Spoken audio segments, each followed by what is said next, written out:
ദൈവമുണ്ടേകനവൻ അനാദി അനന്ത്യനും യുക്തിമാനകണ്ഠനും സർവജ്ഞൻ നിരാശ്രയൻ. അവിഭാജ്യനാണവൻ പങ്കാളിത്തതീതനും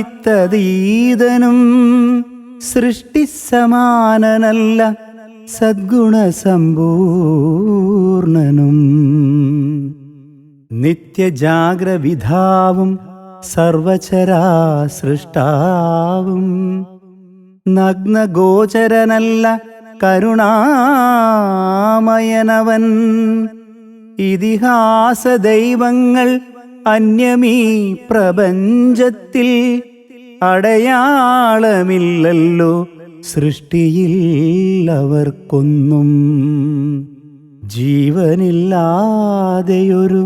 ദൈവമാണവനെങ്കിൽ അവനെ കൂടാതുണ്ടോ ജീവന്റെ തുടിപ്പുകൾ. സൃഷ്ടിയായി നിൽക്കുന്നവർ ശക്തിഹീനരല്ലയോ, ന്യൂനതാതീതമാകും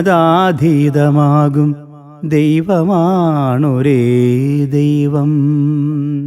കർമ്മങ്ങൾ ഇല്ലാതെയും കൃപ ചൊരിയുന്നവൻ, സജ്ജനാർത്ഥനകളിൽ സവിശേഷ കാരുണ്യം. അവനോടർത്ഥിക്കുമ്പോൾ കർമ്മത്താലല്ലാതെയും വചനത്താൽ ഉത്തരം നൽകുന്നുണ്ടിന്നാളിലും.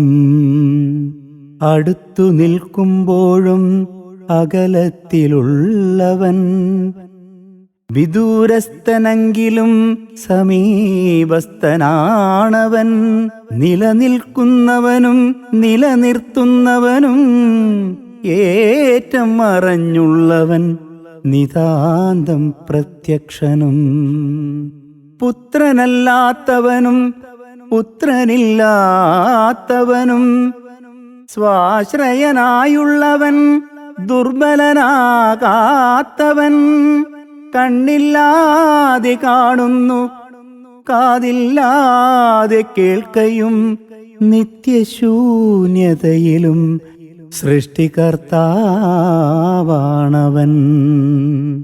സാദൃശ്യമായിട്ടൊരു വസ്തുവും കാണുന്നില്ല, ഏകനല്ലാതില്ലാരും ദ്വൈതമായി പ്രപഞ്ചത്തിൽ.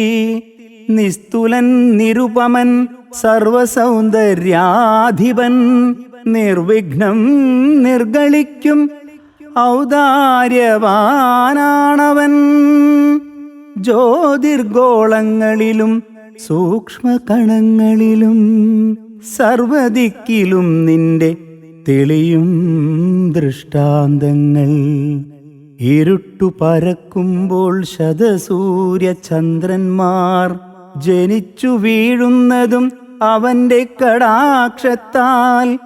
ദൈവദർശനേന്ദ്രിയം ഇഹത്തിൽ നൽകുന്നവൻ, അവനെ അറിയുവാൻ ദൂതനെ നൽകുന്നിപ്പോൾ.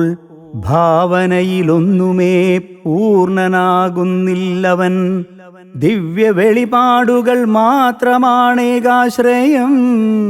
ദിവ്യ വെളിപാടുകൾ മാത്രമാണേകാശ്രയം.